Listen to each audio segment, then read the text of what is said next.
Previously on the British Broadcasting Century podcast. Season 4, which only ended a week or two ago, was mostly busy with Centenary specials, but we also spent a bit of time with the first Welsh station and Shakespeare on the BBC. February 1923 included the Scottish Motor Show, outside broadcasts from theatres, and the hiring of Peter Eckersley as chief engineer of the BBC. But we haven't progressed much, so it's time to speed up, buckle up for an arbitrary new season, which we're calling Season 5. This time, yes, Season 5 begins, and we're going to go back 100 years ago of right now as the early Beeb battles with the press and gets banned from listings. We've got more from our newspaper detective Andrew Barker, plus more on the Welsh launch, which we've covered previously, but now BBC Radio Wales are airing a sitcom about it, and we speak to writer Gareth Gwynn. So I have written a sitcom about the launch of the BBC in Wales. It's called Ministry of Happiness. It's set in February 1923, about 5WA, the first ever British Broadcasting Company station in Cardiff. Absolutely marvellous. Right in our wheelhouse. It's perfect. Yes, special's done. We're back into the nitty-gritty of the early BBC, the almost day-by-day account of the big moments of the origin story. Welcome to Season 5 of the British Broadcasting Century. Hello, this is Paul Carenza calling. This is London calling. Hello, PK calling. Welcome back to this chronological blow-by-blow account of how British broadcasting began. And it is blow-by-blow, almost day by day, not quite hour by hour, but yes, we are taking things the slow way. Now, months ago, we paused our deep dive into what happened and when, so we could celebrate 100 years of the Beeb. We had 100 years and 100 minutes. We had some exhibitions that you could go to in person, and we featured those. And we had a history of religious broadcasting last time. That episode has gone down rather nicely. Thanks for listening. Thanks for being in touch if you have. It's about time we got back into the day-by-day account of what happened, when, and why at the early BBC. Now, I'm going to try, and therefore fail almost immediately, to this year, where possible, get these podcasts out roughly around the centenary anniversary of each moment, if that makes sense. Because this whole, the BBC centenary thing of the end of last year, no, that was the first of the centenaries. Coming up, we've got the centenary of the Radio Times later this year. We've got the centenary of Savoy Hill. So much to explore. So I just wonder, would it be quite nice to get all these moments out 100 years exactly after they happened? And you can follow us on Facebook, join our Facebook group, the British Broadcasting Century, and on Twitter. On Facebook particularly, newspaper detective Andrew Barker has been posting day-by-day accounts of exactly what was happening 100 years ago as reflected in the press. So thank you, Andrew, for posting those. And if you enjoy them, like them, share them, and join our group. Also, I must applaud the marvellous work of the Twitter account BBC 100 Years Ago. Do follow them. I don't know who they are. I know nothing of them, but I will get them on the podcast at some point, whoever they be, because they're doing great work. Again, reflecting what was in the press and the listings exactly 100 years ago now. But in audio form, I believe we're the only ones to be doing this right now, which is reflecting what went on 100 years ago now. So this episode spans around about February the 13th to February the 21st, 1923. Of course, if you're listening much later, that's absolutely fine. You can still enjoy these marvellous stories. But shall we go back a century? Oh, let's. Now, the more observant of you may have noticed that I've just said we're going to start in February 13th. Now, we actually left our timeline several episodes ago on February the 16th. With the first Shakespeare on the BBC. So, before we get to the press problems that the BBC were definitely having back in mid-February of 23, 3 months into their existence, why are we going to go back 3 days to February the 13th? If we keep on going backwards, we'll never reach Noel's house party on this podcast. Well, the reason I want to go back a few days is to the Cardiff launch. We've already done an episode on that, of course. But right now, there is a BBC Radio Wales sitcom out recreating that very moment in comic style. So I sat down and spoke with its writer, Gareth Gwynn. But first, should we hear a little of it? This is the Ministry of Happiness on This Week on BBC Radio Wales. Oh, and this arrived. It's a copy of the lease. Ah, wonderful. Norman, I've secured the premises of 5WA's first studio, Flat 1, 19 Castle Street. Which one is that? The one above the cinema? Oh, the cinema closed down. Oh, good. I don't think we can run a station with a cinema beneath us, bashing out tunes on an organ throughout. Who will the downstairs neighbour be? Kinshot's Music Shop. Delighted to welcome to the British Broadcasting Century podcast now, comedy writer extraordinaire. Yes, I went there. I promised I wouldn't, but I did. Gareth Gwynn. Hello, Gareth. Hello, how are you? Very well, thank you. Thank you for joining us here. Good. Oh, thanks for having me. We a few episodes ago, I don't know, 6 episodes ago now, probably something like that, covered the launch of the Cardiff station. And having seen the script of your show, and it's all there. You've done your homework, haven't you? It's all of the stuff about the right people there, how it all came about. It's one of those programs where, you know, in Horrible Histories, the kids' TV show, whenever they say a fact and it's correct, a little thing pops up and goes, "This is actually true." I really wish I could do that on the radio, because I was a real stickler for the detail, which is quite hard in a sitcom. but I wanted to get as much of the real events and the real people, as much of that in as I could. And what is odd about the story of 5WA is that it is essentially ridiculous. The first 6 weeks of radio in Wales are chaotic in a way that, in terms of making a sitcom, is almost problematic because it is too ludicrous. The number of things that go wrong, the number of farcical elements. And so what I ended up doing is I just wrote a list of all the people who were there and a list of all the ridiculous events. And then I went, how do you turn this into something which is true to what happened, but which will fit into 28 minutes where you feel like you can follow what's going on? So I had a list of 17 people. We've got 6 actors. So I've boiled it down to maybe 8 or 9 people. And I've managed to share the chaos between them. So sometimes something will happen, and maybe it didn't happen to that specific person, but it happened. Right. Yes. Okay. Artistic license. I need to do a DVD commentary. You do. I think you do, which is tricky for an audio medium, isn't it? But it's important. So some of the true life characters there. Arthur Corbett Smith is a man of legend who we will get to on a different episode as well. As director, I'm open to it all. Talks, music, casual conversation, and plays. A drama in a coal mine, so no one needs to worry that they can't see it. Yeah. And something for the kiddywinks. And the station director who's drunk as well, Mr. Fred Roberts. And this is it. So there's a book called Broadcasting and the BBC in Wales, which I'm going to show you on Zoom. There it is, which is the book on the history of the BBC. And there are sort of like 6 pages at the start that cover the first year of 5WA. And it's all chaos. But at the back, they've got a list of all the heads of the BBC in Wales. And I think in this book, there's about 12. 5 of them are within the first 6 weeks. Because it was just a revolving door of bosses. People sent from London would do a bit, and then they would leave it in the hands of someone Welsh who would, as you say, in the case of Frederick Roberts, dismissed after 48 hours for being drunk in his office. So Rex Palmer comes back, he's in charge for a couple of weeks, they leave it to someone else, he has enough. And eventually they get to this character, Arthur Corbett Smith, who ends up running BBC Wales for just over a year. 5WA may be the first radio station in Britain, if not the world, to treat radio as its own distinct artistic medium. It has become a home for the true creative, and we've developed a genuine bond with our audience far beyond what your company could have ever imagined. But he's quite a chaotic character, and all the stories you hear about him, he sounds quite frantic, and he would just put himself on air with no warning, and he'd go on air as a character called Mr. Everyman. Who is Mr. Everyman? We've had an awful lot of post for him. It's me, Edith. What I find interesting about him is that the way he talks about radio now seems to make more sense than it did back then. He seems to think that radio should be more casual, more relaxed, and that's a nice bit of conflict from a sitcom point of view, because obviously we have John Reith. From next week, all talks will be scripted in advance. I won't put up with it. From a sitcom point of view, that was quite handy, that you had these characters who you know what they're butting up against. I've even plucked out a line of dialogue, which I presume is fictitious and from your brain. John Reith is very important and very serious. Vera, he should see you playing the piano, but something in a minor key. That's a lovely evocative sense of the Reith that we all know and tolerate. There's definitely a sense that John Reith was not keen on the way that 5WA was shaping up. And I believe he said something like radio should be broadcasting persons of distinction. with this sort of implication that was not what Wales were doing at the time.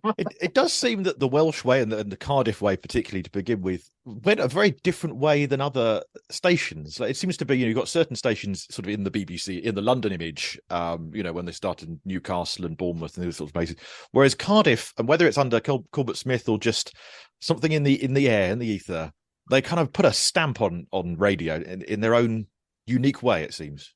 They really do. And I think, so the way I've set up the episodes is episode 1 is very much about the launch, and in which I cover the fact that they have all these characters coming in and out. And then episode 2, the way I've done it is that it's about sort of the first year of 5WA. And as Cardiff is running and there are discussions to launch a Swansea station. And I think as the discussions of what should Swansea be start to take hold, you get the impression that they start looking at Cardiff and they're like, well, do we want it to be like this? Because this isn't really like any of the others. Yeah. Cardiff did plough its own furrow. It was, I think, from what I can gather, they renamed talks to chats because they thought it was more, it didn't sound as formal. They renamed Children's Hour to Hour of the Kiddywinks, which I find quite a funny idea. It's Hour of the Kiddywinks. What do you think? I hate it. Arthur Corbett Smith wrote a book, which I read. The title is something like Radio, What's Gone Wrong and Why. It's something like after he left the BBC, like 1927, he sort of, and there's an element in that he feels like radio should be treated as its own artistic medium rather than just people doing talks, plays that are already on air. And I think Cardiff was trying to do something a little bit different. What else do you want to tell us about it? Given this is your chance for a director's commentary, what do we need to know behind the scenes? Well, I tell you what, I'm going to rattle through very quickly a couple of things that might be of interest to people who listen to this podcast specifically. Ministry of Happiness is based on anything I could find from the era, which I have tried to squeeze into the script. And that is the books that are around, but also I trawled the BBC archive for documentaries and anything, all the anniversaries. I listened to them all and I just found these little snippets of what these characters were like. And so all the things that are in the sitcom, things like Egg Week, where they ask people to bring eggs to the studio. Why are there 6 eggs on my desk? A child turned up with them and said they were for Egg Week. And Egg Week is... this week, apparently. Plays going wrong because they didn't really rehearse, because they didn't think they needed to, and things like that. Yeah. It's considerably more true to life than I think you would appreciate. Yeah, fair enough. Yeah. So it's a 2-part sitcom, and it's on. We must urge people to go and seek it out on BBC Sounds now / soon, because these things drop off sounds like a cliff edge, don't they? So grab it while it's there. Yes, do give it a listen. It's called Ministry of Happiness. It stars Stephen Rodri, Kieran South, Naj Kamal, Marianne Rees, Humphrey Carr and Vern Griffiths, who all do a sterling job at variations of posh accents from the 1920s. Absolutely. Well, we applaud it. We'll be listening in, as they say. We'll be listeners in of it. And he has a different word, doesn't he, Corbett Smith? Radiards. Those of us who've invested in a wireless set. That's what I propose we call them. Radiards. Fascinating.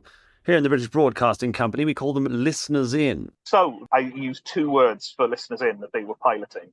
Radiards is one that somebody wrote to the Radio Times. And Cumradios was the one that Corbett Smith particularly liked, which was a pun on both comrade and Cymru.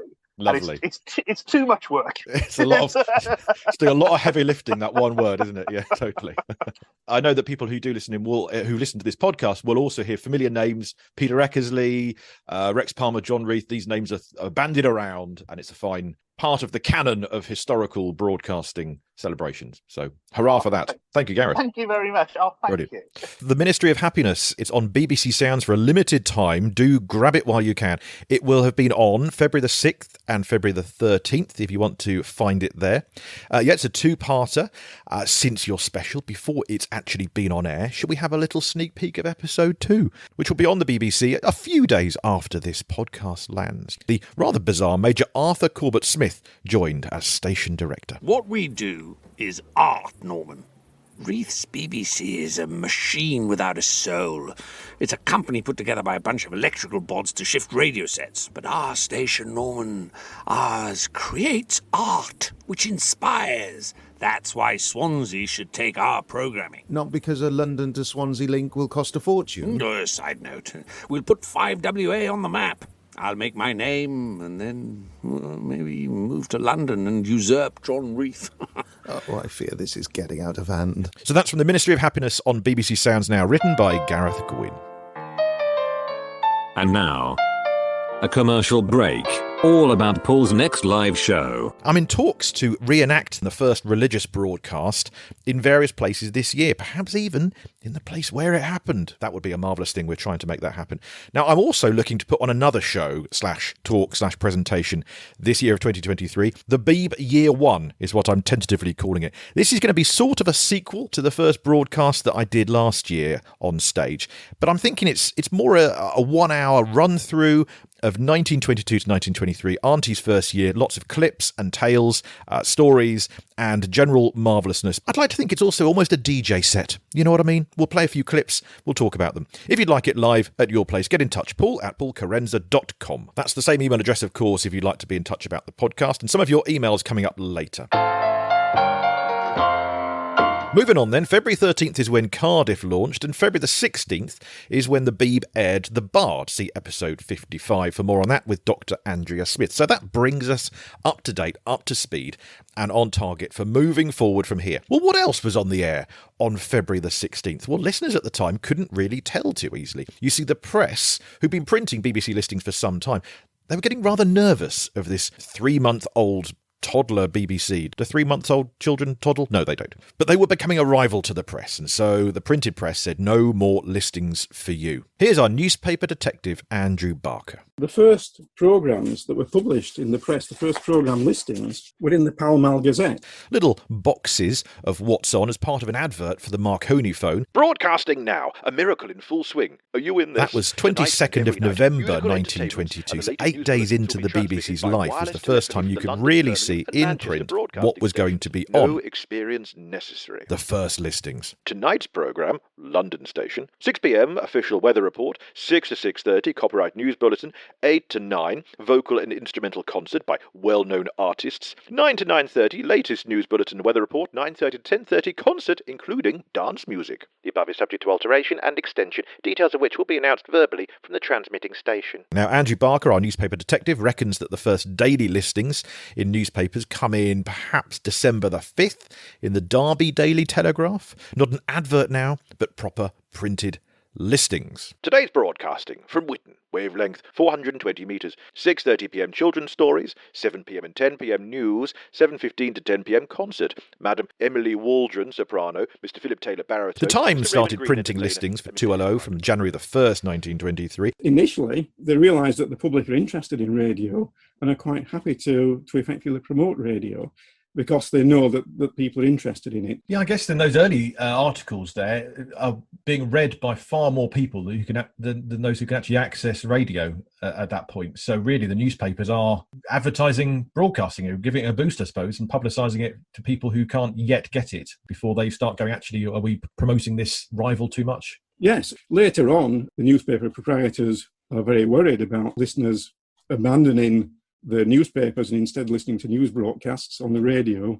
And that is why they made the decision to the news proprietors to stop publishing the listings. By February, the BBC was making a few enemies, or at least not making allies. Theatre producers thought they were stealing their audiences and not paying them to put things on, like the opera broadcast. The broadcasters were saying it was all publicity. And equally, the press thought they were stealing their readers, and again, not paying to put things in the printed publications. And so the press decided, from now on, if the BBC wanted to steal their readers, they would have to pay to have their listings printed. It should be treated as an advertisement, as it was originally. So February the 14th, 1923, the Pall Mall Gazette stopped printing radio schedules.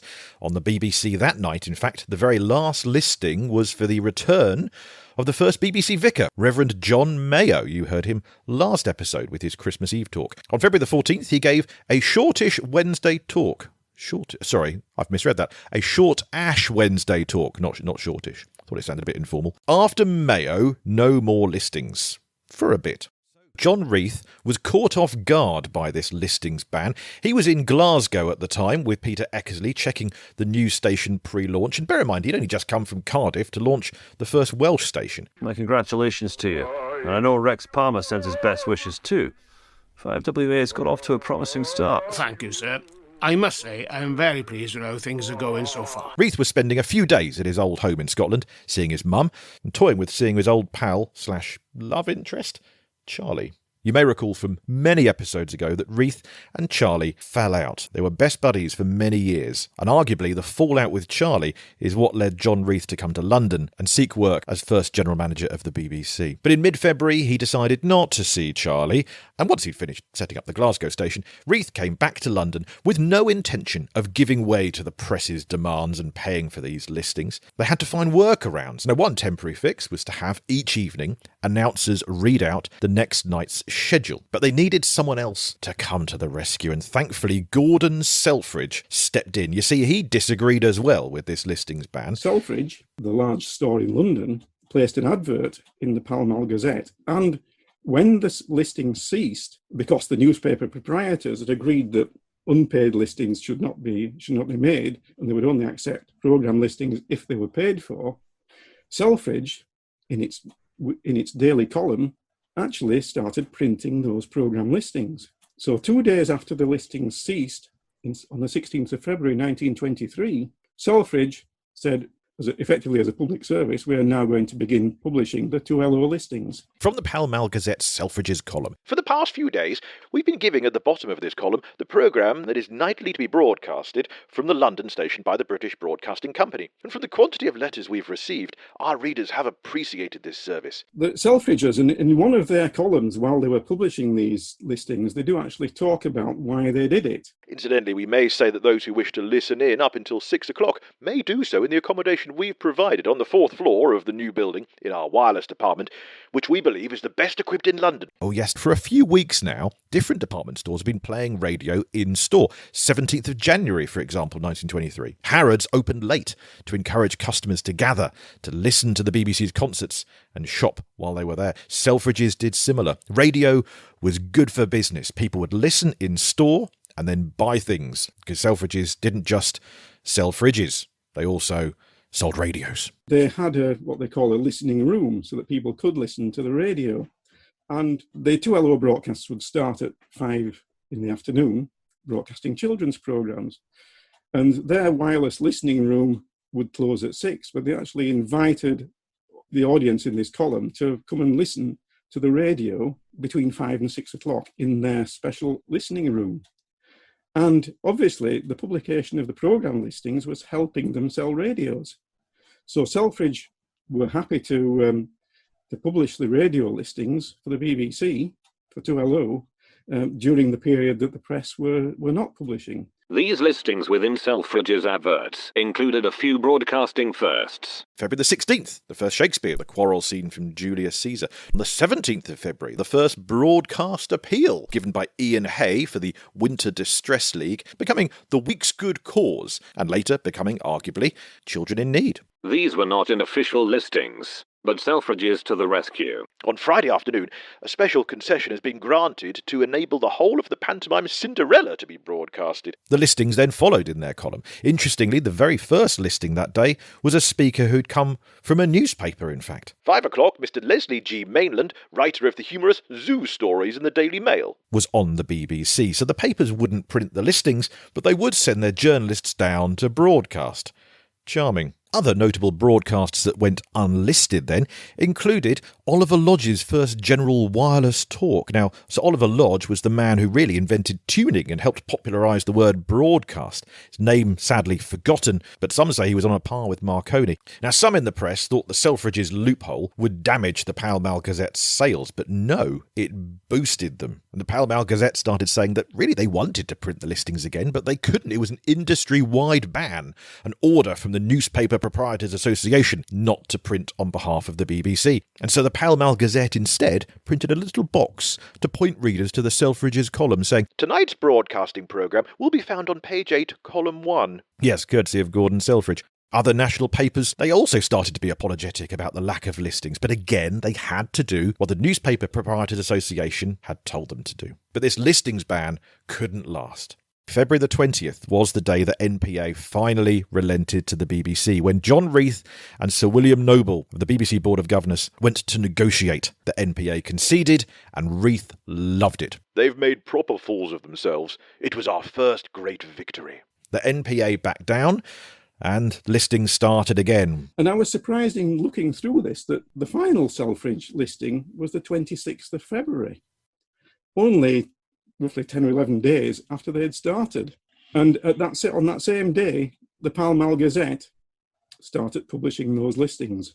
So in the issue of the 26th of February, there are two listings, one published by the paper and the one published by Selfridge. We've been printing below for the past week the only programme that has been available to the general public during this time. The value of our scoop has been seen by the fact that the circulation of this newspaper and the medium that carries it has been so very considerably enhanced while it lasted. Now, however, our scoop is over. We could not hope that it would last forever, and the programme is again being published in the newspapers.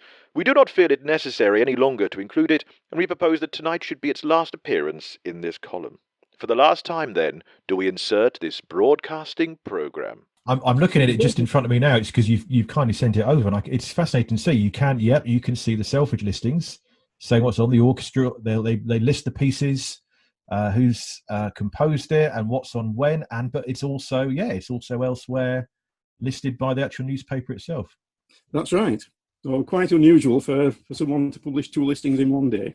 It's temporary home for an unloved auntie. Other newspapers then started printing radio schedules too.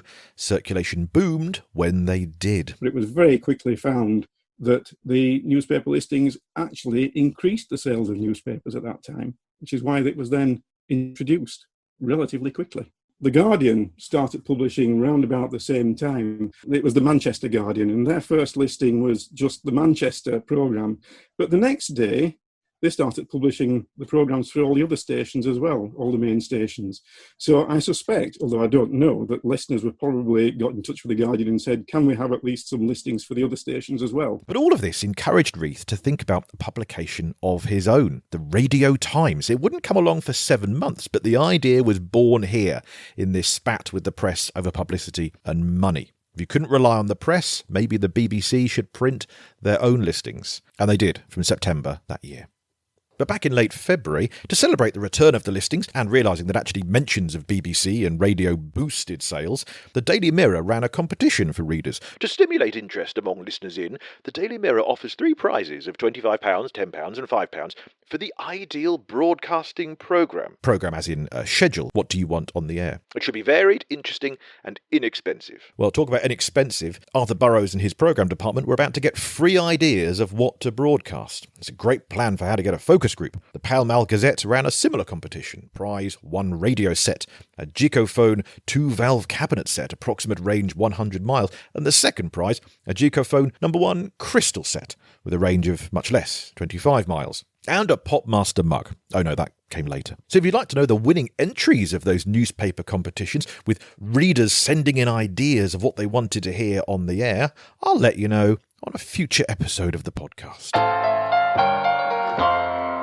So, listings restored, we can move forward from here. Next time, the first political debate on the BBC. Does it go well, or does it go terribly, terribly wrong? Sparking complaint letters from vicars. Well, we'll find out next time. Plus, our special guest will be news broadcaster extraordinaire Rita Chakrabarti. You can catch the full video interview of that already on our Patreon page. Patreon.com/Paul Carenza. Just time for some emails before we go. Alan Pemberton got in touch, said that he enjoyed the 100 years in 100-minute specials, but did note that despite my best efforts to trim to exactly 33 and 34 minutes to make it 100 minutes in total, the first episode of those specials actually brushes over that into 33 minutes and 1 second. So in fact, our 100 years special was 100 years in 100 minutes and 0.4 of a second. Now, I'd fix it, but I don't know which 0.4 of a second to cut out if I wanted to. And it's fun to be rebellious. So, tough. We went over. And an email from Neil Jackson, who says, "Hi, Paul. I've just finished reading Broadcasting from Within by Cecil Lewis." He says, "I don't have as much time to read as I'd like at the moment, thanks mainly to having a baby daughter."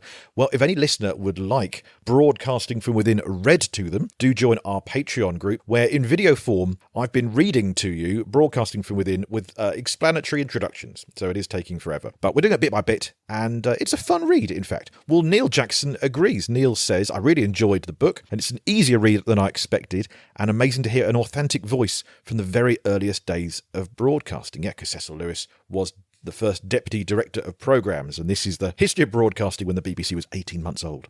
Neil says, "One thing that intrigued me was the mention of simultaneous broadcasting. I didn't realise there was so much sharing between stations so early on." Ah, yes, indeed, Neil. We will get to simultaneous broadcast in about 10 or 12 episodes' time. That comes in summer of 1923. Chief Engineer Peter Eckersley links up the stations so they can share programming. But what does it become? London dominance. A chance for head office to reduce the provincial offerings, instead thinking that London always knows best. Sometimes maybe it does. A stopped clock is right twice a day, after all. Simultaneous broadcasts were often concerts, and London, I suppose, had access to West End stars and the like, so they did broadcast them throughout the land. I think maybe at the cost of local performers. Neil concludes, "Also, do you know who the mystery Tame Wizard is, mentioned in the final chapter?" Ah, yes. Now, Cecil Lewis's Broadcasting from Within ends with little character profiles of lots of the people, but he doesn't name the Tame Wizard, as this person is nicknamed, saying this is a mystery genius. "It is only right that in this mysterious science of wireless telephony there should be a mystery man. There is such a mystery man connected with broadcasting. He is excessively reticent both about himself and his work, and for this reason I am not giving his photograph or even his name." We do know who the Tame Wizard was that Cecil Lewis refers to, and with an answer on this, let's hear it from the Tame Wizard's grandson, David Jervis, who posted this on YouTube. "My grandfather, Henry Joseph Round. Strangely, he is not named. He is referred to as the Tame Wizard." Lewis writes, "He worked equally mysteriously and as a consequence without that widespread recognition he deserved during the war, and I am told that his work with direction-finding apparatus located the German fleet coming down the Kiel Canal and timed the Battle of Jutland. I am told, too, that he possesses records of exactly what the Zeppelins said when they talked to each other in their raids over London, and many more interesting things of this nature. But as far as wireless telephony goes, he is one of the great brains in the country. I doubt even if there is anyone living who knows more about the technical side of wireless than the Tame Wizard. We call him the Wizard because he is constantly helping and advising us in all our work and has an uncanny faculty of spotting defects and improving the quality of transmission. We call him Tame because of his twinkly smile and his good-heartedness. A year ago, we were using ordinary commercial telephone microphones. They were very imperfect in the reproduction of musical sounds. And it so happened that one day the Wizard wished to get a standard transmission on which to test some receiving apparatus. He was surprised and annoyed to find that the microphones then in use could not give him this standard transmission. So, much in the same way as one would set off for a round of golf, he decided to invent a microphone.